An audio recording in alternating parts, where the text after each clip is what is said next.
मैं अपने देवर की बाहों में सिमटी हुई थी और मेरे देवर की उंगलियां धीरे धीरे मेरे बदन का सफर कर रही थी। मेरा पूरा शरीर कांप रहा था। मैं अपने देवर को रोकना चाहती थी, लेकिन रोक नहीं पा रही थी। धीरे धीरे मैं भी मदहोश होने लगी थी और फिर अगले ही पल मैं शावल ले रही थी जब मुझे अपने पीछे किसी की मौजूद का एहसास हुआ था। शायद जल्दबाजी में मैं दरवाज़ा लॉक करना भूल गई थी और जैसे ही मैंने पलटकर देखा, मैं शर्म और घबराहट से चूर-चूर हुई थी। मैंने अपने बाजुओं से खुद को छुपाने की कोशिश की थी, लेकिन नाकाम रही। शर्म से चूर। मेरी नज़रें झुक गई थी। मैं तेज छावर के नीचे खड़ी भीग रही थी और मेरे सामने साजिद खड़ा था। उसकी नज़रें मेरे वजूद का जायजा ले रही थी। मैं चाहकर भी बाहर जाने को नहीं कह पाई और बस खुद को अपने आप में सिमटा की कोशिश कर रही थी। और वह धीरे धीरे कदम बढ़ाता हुआ मुझ तक आ गया था। मेरे दिल की धड़कनें बेतरतीब हो गई थी। फिर उसने शावर बंद कर दिया और मुझे अपनी बाहों में उठा लिया। मैंने शर्म से अपनी आंखें मीच ली थी। ऐसा लग रहा था जैसे मेरा दिल पसलियां तोड़कर बाहर आ जाएगा। मेरे वजूद में हल्की सी कपकपाहट थी। वो न केवल उम्र में मुझसे छोटा था, बल्कि मेरे लिए तो मेरे पति का भाई भी था। मैं सोच भी नहीं सकती थी कि मैं कभी उसके सामने इस हालत में होंगी और वो मुझे यूं देखेगा। मैं उसकी बाहों में थी और वह धीरे धीरे बैर तक चला आया था। मैं पूरी तरह घबरा गई। मैं उसे रोकना चाहती थी, लेकिन जुबान ने साथ नहीं दिया। साजिद ने आहिस्ता से मुझे बिस्तर पर लिटाया और खुद धीरे धीरे मुझ पर हावी होने लगा। साजिद के इस हरकत पर मेरा सांस रुक गया था और मैंने अपनी आंखें और भी कसकर बंद कर ली थी। मेरी इस हरकत पर उसने अपने होंठ मेरे होठों पर रखे थे और फिर मुझे अपनी बाहों में भींच लिया था। मैं उसकी बाहों में मचलने लगी थी, लेकिन विकास की पकड़ बहुत मजबूत थी और वह मुझे छोड़ने को राजी नहीं था। और राजी होता भी कैसे? वह तो अपना हक ही वसूल कर रहा था, क्योंकि अब वो सिर्फ मेरे लिए देवन नहीं था, बल्कि मेरा सब कुछ बन गया था। हालात ने कुछ ऐसा पलटा खाया था कि वह मेरा पति था और मैं उसकी पत्नी थी, और यूं हम दोनों का रिश्ता जा रिश्ता था। और मैं उसको उसका हक देने से रोक नहीं सकती थी, लेकिन मैं उसे रोकना चाहती थी और चाहते हुए भी रोक नहीं पा रही थी। बल्कि धीरे धीरे अपने होठों से वह मेरे वजूद पर अपनी मोहब्बत की मोहर लगाते हुए मेरे वजूद पर मौजूद पानी को अपने होठों से पीने लगा था। उसकी गर्म सांसों की तपिश को अच्छी तरह मैं महसूस कर सकती थी और उसका हर अंदाज बता रहा था कि वह इस वक्त पूरी तरह मदहोश है और आज अपना हक वसूल किए बिना नहीं मानेगा। जैसे ही साजिद ने अपनी उंगलियों से मेरे वजूद का सफर तय करना शुरू किया और मेरे होठों से होते हुए उसकी उंगलियां गर्दन की तरफ जाने लगी, तो मेरा दिल तेजी से धड़कने लगा। उसने धीरे से मेरी गर्दन पर उंगली फेरते हुए नीचे तक का सफर तय करना चाहा और मैं तड़प कर रह गई थी। मैंने धीरे से कहा था, साजिद, मुझे छोड़ दो, मेरी सांस रुक रही है। लेकिन वह अपने आप में ही कहाँ था। उस पर तो मोहब्बत का नशा सवार था। वह अपनी बेताबियां मुझ पर निछावर कर रहा था। उसकी उंगलियां मेरी कमर पर अपने निशान छोड़ चुकी थीं, लेकिन उसकी मजबूत पकड़ में कोई कमी नहीं आई थी। बहुत कसकर साजिद ने मेरी कमर को पकड़ा हुआ था और अपनी कमर पर उसका हाथ महसूस करके मेरे अंदर एक आग सी पैदा हो रही थी।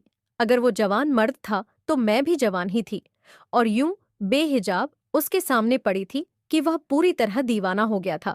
मेरा सारा वजूद पसीने से तरबतर हो गया था, जबकि मौसम में अच्छी खासी ठंडक थी और मैं अभी शावल लेकर ही तो आई थी। मैंने साजिद के बाजू पर हाथ रखा और कहा, साजिद, मुझे प्यास लग रही है, मैं पानी पीकर आती हूँ। मैं किसी तरह बस उससे दूर होना चाहती थी। ये शब्द भी मैंने बड़ी मुश्किल से ही बोले थे। साजिद के साथ इस तरह एक बिस्तर पर वक्त बिताना मेरे लिए बहुत कठिन था, इसीलिए अब भी मैं कमरे से भागना चाहती थी। लेकिन साजिद कहने लगा, माया, मैं तुम्हारी प्यास बुझाने का हुनर रखता हूँ। तुम्हें कहीं जाने की जरूरत नहीं है। आज की रात मैं तुम्हारी जिंदगी की हर कमी को दूर कर दूंगा, तुम्हारी सारी प्यास बुझा दूंगा। तुम जवान हो, हसीन हो, फिर तुम्हें तन्हाई का अजाब सहने की क्या जरूरत है? मैं तुम्हारे साथ हूं। मैं तुम्हारी तन्हाई को दूर कर दूंगा। तुम्हें इतनी मोहब्बत दूंगा कि तुम्हें किसी चीज का होश नहीं रहेगा। और फिर उसने मेरे बालों में उंगलियां फिर हुए मेरे कांपते होठों पर अपने होठ रख दिए थे। धीरे धीरे वह मेरे सूखे होठों को गीला करने लगा था। साजिद की इस हरकत से मेरा वजूद तन गया था। वो मेरे इतने करीब था कि मैं उसकी सांसों को बहुत ही आसानी से महसूस कर सकती थी, और यही वजह थी कि मैं भी धीरे धीरे अपने आप पर से काबू खो रही थी। और फिर साजिद ने अचानक ही अपने होठ मेरे दिल के पास रख दिए थे, और उसकी इस हरकत ने मेरे हाथ पांव ठंडे कर दिए थे।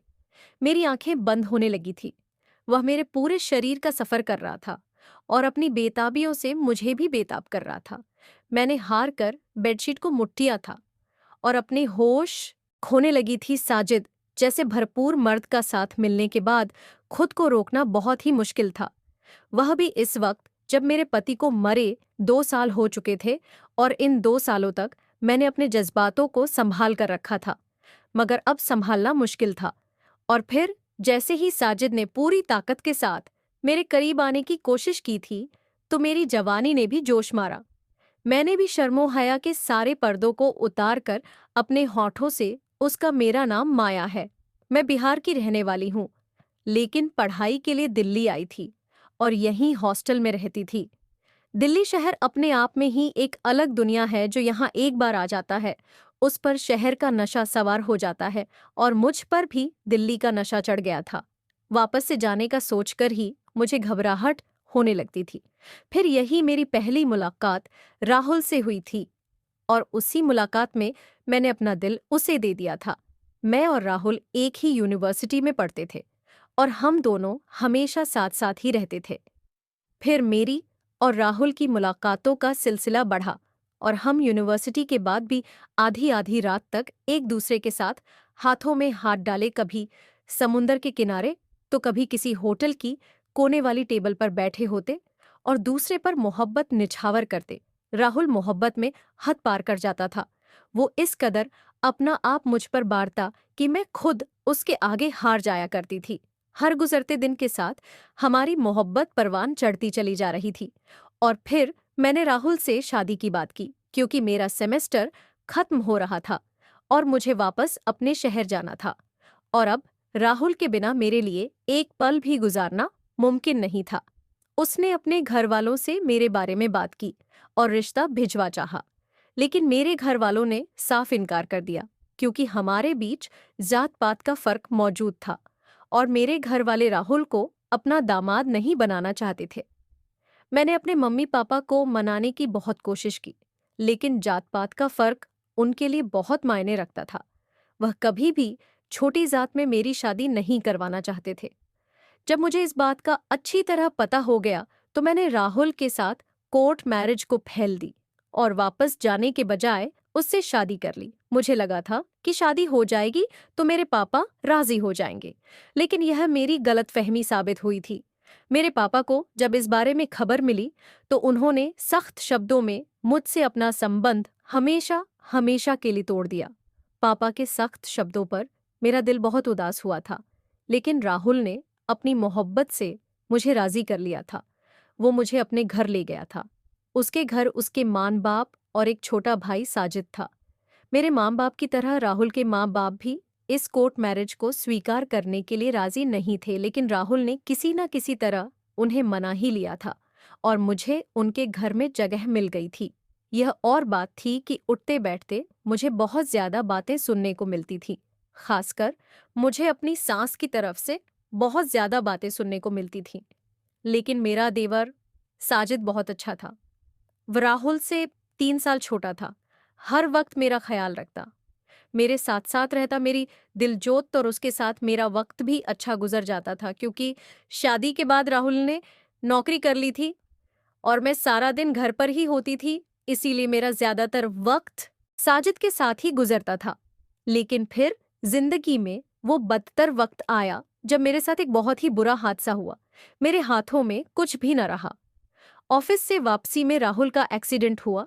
4 दिन तक वो कोमा में रहा, जिंदगी और मौत की जंग लड़ता रहा, और फिर मुझे छोड़कर हमेशा हमेशा के लिए चला गया। ये सदमा मेरी जान निकालने के बराबर था। मैं बेहोश होकर गिरी थी, और जब मुझे होश आया था, तो मेरे सामने सफेद चादर में लिपटा मेरा पति आखिरी बार लेटा हुआ था। उसके बाद उसकी चिता को अग्नि देनी थी और मैं बस चीखें मार मार कर रो रही थी। मेरी सांस मुझे मनहूस कदम करार दे चुकी थी। उनकी नज़र में मैं अपनी बुरी किस्मत लेकर उनके घर आई थी और उनके जवान बेटे को खा गई थी। उनकी नज़र में तो मेरी ही कुंडली में दोष था।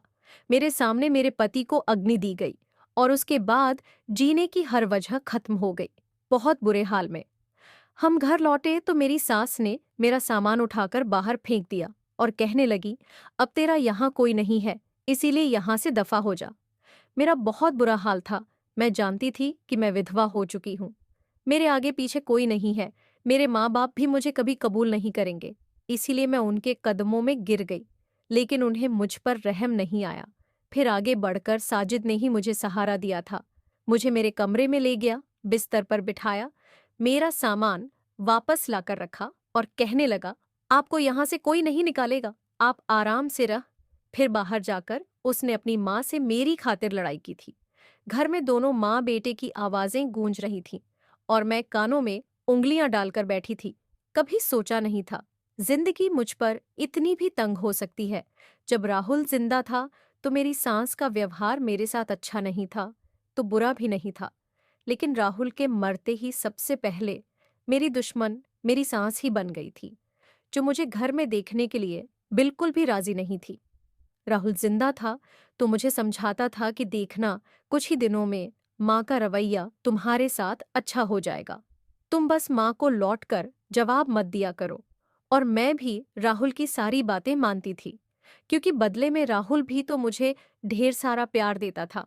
कभी मुझे किसी बात की कमी महसूस नहीं होने देता था। राहुल को याद करके मेरी आंखों से आंसू बहने लगे थे।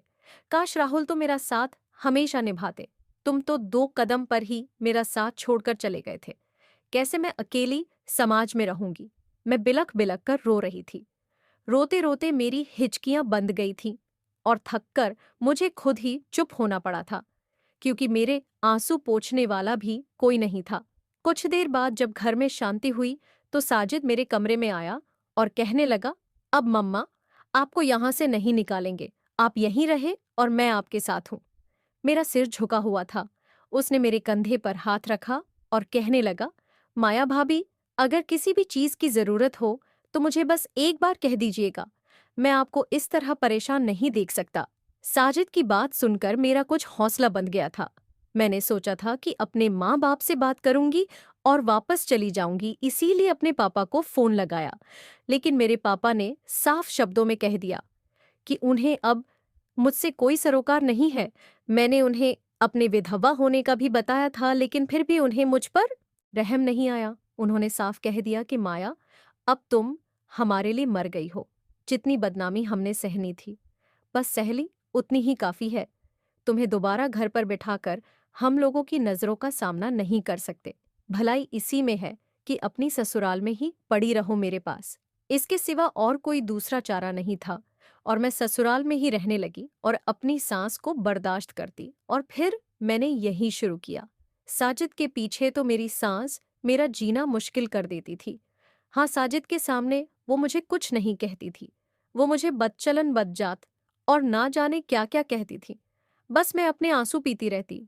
कभी कभी तो मुझे लगता था कि मैंने अपने माँ बाप को नाराज करके अच्छा नहीं किया।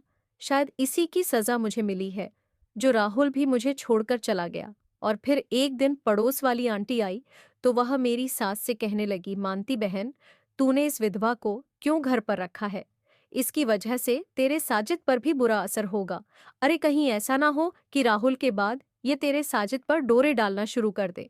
ऐसी लड़कियों के ऐसे ही कारनामे होते हैं।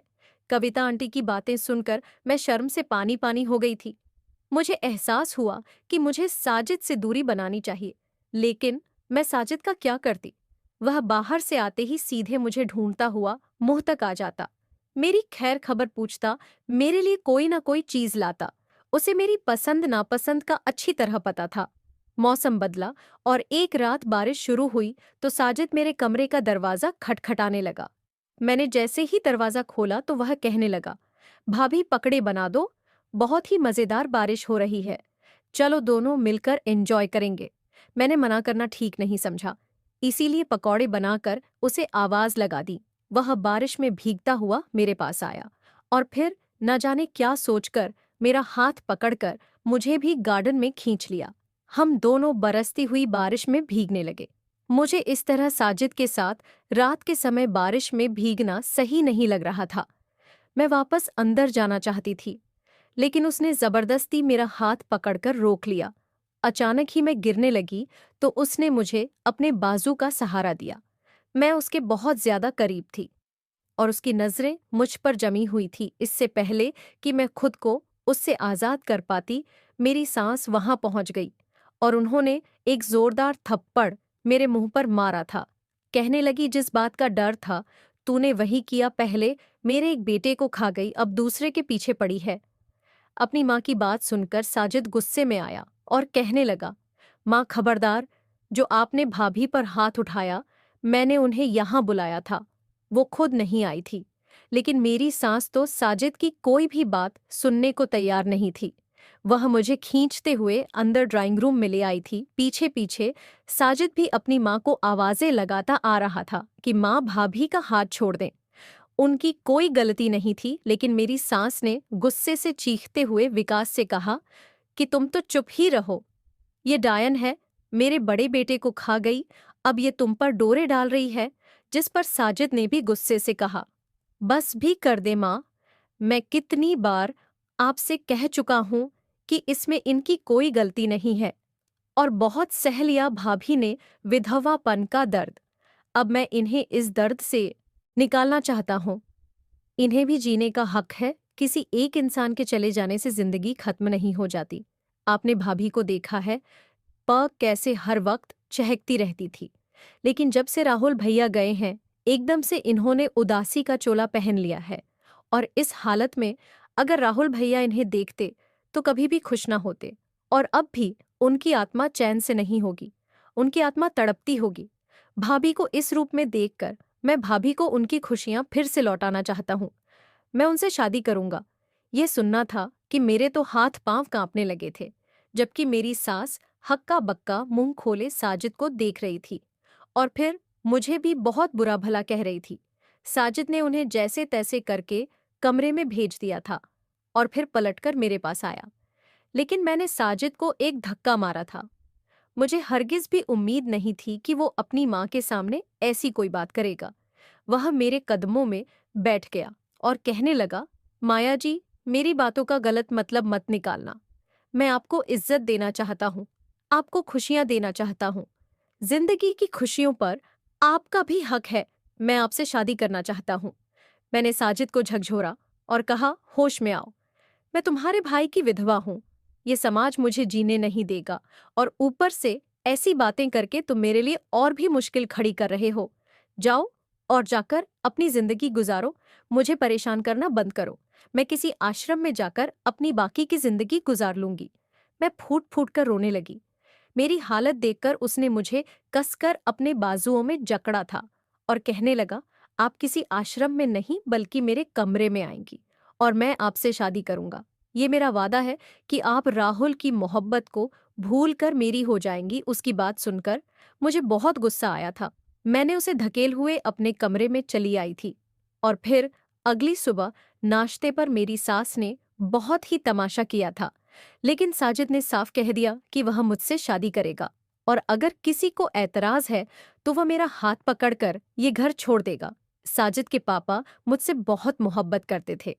पहले ही दिन से उन्होंने मुझे अपना लिया था, इसीलिए वह मेरी और साजिद की शादी पर राजी थे और उन्होंने ही हम दोनों की शादी करवा दी।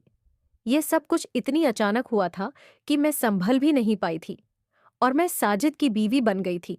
लेकिन राहुल के अलावा किसी और के साथ संबंध रखना मेरे लिए बहुत मुश्किल था। ये शादी मेरी मजबूरी थी, लेकिन मैंने तय कर लिया था कि साजिद के साथ कोई संबंध नहीं बनाऊंगी और यही बात मैंने उससे कह दी थी। मैं ना उसे अपने करीब पाने देती, ना खुद उसके पास जाती थी। लेकिन वह भी जवान मर्द था, उसके भी जज्बात थे और जब मेरा और उसका रिश्ता बदल गया था तो अब वह भी मेरी संगत के लिए तड़पने लगा था। अक्सर तड़प कर वह रात के किसी पहर मेरे करीब आने की कोशिश करता तो मैं फौरन अपनी जगह छोड़ती और कमरे से निकल जाती। एक रात मैं सो रही थी जब मुझे अपने गालों पर किसी के होठों की तपिश का एहसास हुआ था। मेरी आंख खुली तो साजिद मेरे बहुत करीब था। मैंने उसे धकेला और बुरा भला कहती उठ करने निकलने लगी तो उसने मेरा हाथ पकड़कर मुझे खींच लिया। आज वो कुछ ज्यादा ही बहका हुआ था। मेरी नाइटी की डोरियां खोलने लगा। आज उसकी आंखों में कुछ ज्यादा ही खुमारी उतरी हुई थी। मेरे अंदर आग सुलग उठी। मैंने गुस्से से बिका से कहा कि मैं अच्छी तरह जानती हूं तुमने अपनी हवस पूरी करने के लिए मुझसे शादी की है, वरना अपने भाई की विधवा से कौन शादी करता है। यह सुनना था कि साजिद को भी शायद गुस्सा आया था और उसने मुझे आजाद कर दिया। कहने लगा, आपको जाना है, जाएं यहां से। लेकिन मेरी मोहब्बत को हवस का नाम ना दे। फिर वह खुद ही कमरे से निकल गया था। मुझे उसकी हालत देखकर अफसोस हुआ था। कितनी ही देर तक वह बाहर गार्डन में घूमता रहा था और सिगरेट पर सिगरेट जलाता रहा। साजिद ने हमेशा मेरी मदद की थी। राहुल के जाने के बाद मेरी ढाल बना रहा। 2 साल मैंने जिस तरह गुजारे थे उसमें साजिद का बहुत बड़ा हाथ था, वरना शायद मेरी सांस मुझे पहले ही दिन घर से बाहर निकाल देती और मैंने उसे हवस का पुजारी कहकर उसे बहुत दुख पहुंचाया था। अब मुझे अपनी गलती का एहसास हो रहा था, इसलिए अगले ही दिन मैंने उससे माफी मांग ली थी और उसने भी मुझे माफ कर दिया था। लेकिन मैं चाहकर भी उसकी न हो सकी। हमारे बीच चूहे बिल्ली का खेल जारी था। वह जब भी मेरे पास आता तो बस यही सोच मेरे दिल और दिमाग में चलने लगती कि वह मेरे पति का भाई है और मैं उसके साथ कोई संबंध नहीं बना सकती, जबकि हकीकत तो यह थी कि अब वो मेरा देवर नहीं बल्कि पति बन चुका था। लेकिन यह सच्चाई मैं स्वीकार ही नहीं कर पा रही थी। और फिर धीरे धीरे वह मेरे करीब होने लगा। कभी मेरे पास आकर बैठता तो कभी मेरा हाथ पकड़ लेता, कभी मेरे लिए तोहफा लाता। उसने हमारे रिश्ते को आगे बढ़ाने के लिए बहुत जतन किए थे, लेकिन फिर भी मेरे अंदर बड़ी हिचकिचाहट थी। मुझे यह सोचकर ही शर्म आती कि वो न केवल उम्र में मुझसे छोटा था, बल्कि मेरे पति का भाई भी था, कुंवारा था। फिर उसके नसीब में बंधा औरत कैसे हो सकती थी। मैं उसके आगे खुद को कमतर महसूस करती थी और शायद यही एक वजह थी कि मैं कभी उसके जज्बातों को स्वीकार नहीं कर सकी थी। मैंने कभी आगे बढ़कर उसे गले से नहीं लगाया था। और फिर एक रात जब मैं शावल ले रही थी तो ना जाने कैसे वह वॉशरूम के अंदर आ गया था। मैं जल्दी में थी, शायद कुंडी लगाना भूल गई थी और उसे मालूम ना था कि मैं वॉशरूम में हूं। जब उसने मुझे इस हालत में देखा तो देखता ही रह गया। वह जवान मर्द था, कब तक अपने जज्बातों पर काबू रख सकता था। और फिर हम दोनों ने साथ फेरे लिए थे। मैं उसकी जायज पत्नी थी, वह क्यों इंतजार करता। सच तो यह था कि मैं भी अब वो हारने लगी थी। पति के बिना इतना लंबा सफर गुजारना बहुत मुश्किल था और मैंने यह लंबा अरसा बहुत ही कठिन तरीके से गुजारा था। इसीलिए जैसे ही साजिद ने आगे बढ़कर मुझे अपनी बाहों में भरा, मैंने अपनी आंखें मीच ली थी और खुद को उसके हवाले कर दिया था। वो मेरे वजूद पर अपने लब रखता और अपनी प्यास बुझा रहा था। और फिर एक वक्त आया कि मैंने आगे बढ़कर खुद उसके माथे पर बोसा लिया था। मेरी इस हरकत पर उसे एहसास हो गया था कि मैंने उसे स्वीकार कर लिया है।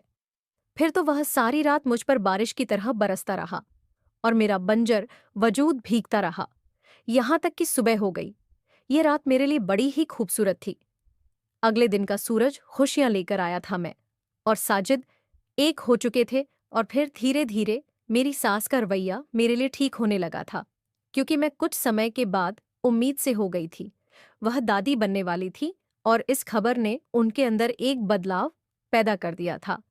अब वह मेरा ख्याल रखने लगी थी और फिर जब मेरे घर बेटे की पैदाइश हुई तो साजिद ने न केवल उसका नाम राहुल रखा, बल्कि मुझे पूरा हक दिया कि मैं जब चाहूं राहुल को याद कर सकती हूँ। वह भी अपने भाई को बहुत याद करता था। मैं साजिद जैसा पति पाकर न केवल खुश थी, बल्कि अपने आप को बहुत ही खुशकिस्मत समझती थी, जिसने न केवल मुझे अपनी जिंदगी में जगह दी थी, बल्कि मेरी पहली मोहब्बत को भी खुले दिल से कबूल किया था। मगर मैं सभी लड़कियों से यह कहना चाहती हूँ कि अपने माता पिता को नाराज करके कभी कोई रिश्ता ना जोड़े, क्योंकि कहीं ना कहीं माता पिता का दुख हमारी नई जिंदगी को खराब कर सकता है। भले ही मेरे माता पिता ने मेरे लिए बुरा ना सोचा हो, लेकिन मेरे लिए जो आंसू उनकी आंखों से निकले थे उसकी वजह से मेरी और राहुल की शादीशुदा जिंदगी प्रभावित हुई थी। और मैं सभी माता पिता से कहना चाहूंगी कि अगर आपके बच्चे मोहब्बत करते हो तो जात पात से आगे बढ़कर उनकी पसंद और मोहब्बत को अहमियत दें, ताकि फिर कोई माया किसी राहुल के लिए अपने घर की दहलीज पार ना करे। तो दोस्तों, आज की हमारी यह कहानी आपको कैसी लगी? जरूर बताना। पसंद आई हो तो प्लीज लाइक करना। रोज एक नई कहानी सुनने के लिए हमारे चैनल को भी सब्सक्राइब करना, कहानी को पूरा अंत तक सुनने के लिए। आप लोगों का बहुत बहुत धन्यवाद दोस्तों। मिलते हैं अगली किसी नई कहानी के साथ।